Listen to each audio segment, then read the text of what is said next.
Yo YouTube! This is my video for Friday the 12th of July. Here are my stats for today. I have filled it with fuel again today, and so my new average fuel price per mile is 14.75 pence. Today I have driven for 217 miles, 217, and I will have worked for 8 hours. So another short day. I have earned today £165, 165 from one CX job, and my fuel costs today were £32 and a penny, which means that after fuel I've earned £133 today, 133. So I was off yesterday. I didn't get a job booked in for this morning, and when I woke up this morning I was quite tired still, so I basically had a bit of a lie-in and started looking for jobs. I eventually got one. There was a pickup between 11 and 12 going from Bourne to London. Now I chose to take this job as a bit of an experiment. I thought, what would I do a job to London for? That was the only job of the day. And I thought about the distance. It's basically 100 miles, and I thought 150 sounds like I'd do it for that. Just drive down to London, offload, back again. So I thought, well, I'll try that and see how that feels. And the reason why I ended up doing that was because there wasn't an awful lot of work, other options. So if I had other options to go somewhere else, I would have taken those first. But bearing in mind, there isn't a lot of work out of my area. Well, there wasn't this morning. There was a lot going from Peterborough and around the area to London. I thought that'd be a good chance to just try it out without too much pressure on myself. So the job is from Bourne to London. It was a short wheelbase van job, 101 loaded miles, and I bid the £150, 150. The job said there's a bit of light handballing. I have worked for this company before, and I know what their expectations are. And I was 11 minutes away from the pickup, about 7 dead miles. So I left my house at 10:30. I arrived at about 11:15, and I was packed in the van and off site by 11 o'clock. And these particular items were, I'll tell you what it is, it was linen going to a hotel. And they come in big trolleys, and then you just have to chuck them off the trolley onto the van. And I had, in the total, I counted them on, I had a total of 54 bags of linen, a combination of towels or sheets. And so I then left and made my way towards London at 11 o'clock, and I arrived on site in the centre of London at 1:46, which was about, well, it was I suppose 3 hours exactly from me arriving at the pickup to arriving at London. The traffic was, there was a bit of delay. There's a bit of a shunt on the M1, which I did actually capture at the end of my video, which I did for kidney dialysis. And then there's another shunt, a more serious one after that video, in the hard shoulder. Something had gone quite seriously wrong. A car had sort of pushed another car into the central reservation. There wasn't any injuries. Everyone was out of the car okay, but the cars were very damaged. So there was a bit of delays going down because of that. And obviously London was just a complete nightmare to drive through as usual. It took me about an hour to drive the last 20 miles, which isn't too bad, I suppose. Anyway, that's what I expected. I expected to have that. So I got to this hotel and there was no tradesman entrance. I had to go through the front door. It wasn't a... I would classify it as being a posh B&B rather than a London hotel. But for London standards, it was obviously very expensive. You know, for anyone else's standards, it was an expensive place to go and stay, I'm sure. But it was all a bit dingy inside. Felt like a B&B rather than a hotel. And I was then shown what to do, and that was basically to take the items, the laundry, downstairs to the cellar and pile it up downstairs, which involved me using some bags that they gave me, going back up the stairs, filling the bags up. When I say filling, I only had room for 3 packets of each bit of laundry at a time, at most 4, and then taking these bags, which were quite heavy, dropping them down over a high railing to a basement door, and then going into the basement, opening the door, unpacking them from the bag and piling them up. And that was what I was asked to do, because the items I had were not already in sort of canvas bags. They were wrapped up in cellophane, but not canvas bags. So I dutifully did what I was told, and it was really difficult. I had to go up and down the stairs. I had to rest because of my issues with doing exercise. At points, coming up the stairs, I was really having to hold on to the railing and hope I get to my van and I sit down. And it felt like a really difficult thing to do.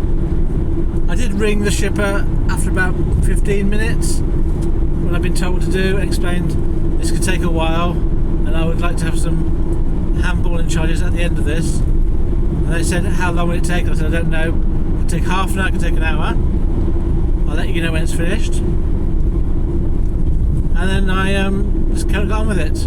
I just put my head down and did what I was told to do. And it was knackering, it was so tiring. Mainly because the bags that I had were not really fit for purpose. Canvas bags I was given were sort of, they weren't very well secured, and then they also kept falling out, so I could only do a few at a time. And they were quite heavy bags to lift over the railings to drop, and then I had to sort of walk up and down the stairs a few times. So in the end, I got it done, but I was not particularly enjoying it, let's put it that way. So, in the end, I spent an hour and 5 minutes unloading my van. I then went to the reception area, got to sign my pod, took some photos of it all, and they asked me, have I got the document, you know, the route number or the reference number. I'd been given no documentation at all at the pickup, not given any route number or anything. So I think I should have been given some bags, should have been perhaps given a route number or given some information. So the guy there rang the customer, and then from the hotel, and then he got the email sent to him with all the details. And I think what he was going to do then was he was going to check against the email what I delivered. But he signed my self-produced pod, and I got off site. So it was 2:50 really by the time I moved my van off the one-way street to go home. And I wasn't looking for jobs at this point, I was just looking to get out of London. It was really busy, it's a Friday afternoon, so slow moving. It was going to be, I think, about 3 and a bit hours to get home, as opposed to 2 hours. So I just did that drive back. I was looking for jobs for the Monday, and I got a little job for Monday, which is good. Just a small job. And I did put a bid on a job from Luton to a YO postcode, but I was a good hour away from Luton at this point, and I put a good amount of money on because it would have been a good 3 or 4 hour trip. I didn't get that job. So that was my day. Yeah. I'm heading home now. I have done a bit of reflecting about the video I did about dialysis and a bit of the way I look at this, and I've chosen to try and I'm going to try and consciously look at the whole thing differently, because I think it makes a lot more sense to do it this way. Now I'm not sure I can do it easily, but I'm going to try. So at the moment I'm looking at dialysis as being what I'm losing, because I'm losing the ability to work.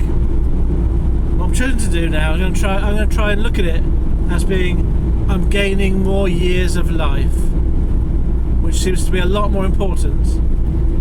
So if I think of it like that, that's a positive to do dialysis rather than a negative. So I need to make sure I remember that and sort of just change the way I look at that side of things. Right, here are my stats for the week. Nothing particularly impressive again. My Scotland trip wasn't a disaster, but it wasn't great. And my London trip, again, wasn't a disaster, but it wasn't great. I'll tell you the results now. So, over 4 days of work, I have driven 1,420 miles. 1420. I've worked for 40 hours and 40 minutes in total, and I've earned gross £880. 880. On fuel I have spent £206.19. So taking off fuel, my earnings for the week are £674. 674. Oh, I forgot to mention one thing, sorry, going back. When I did finish my job, I did request £15 for handballing charges from the shipper, and they did very kindly give me that extra money. So although I bid £150, I ended up getting £165 for that job today. So go back to the weekly summary.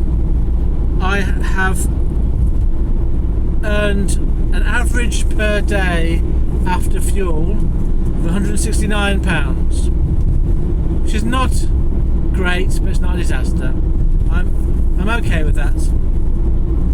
I've earned, for every mile that I've driven, 47.45 pence. That's quite low. And for those of you who care about these things,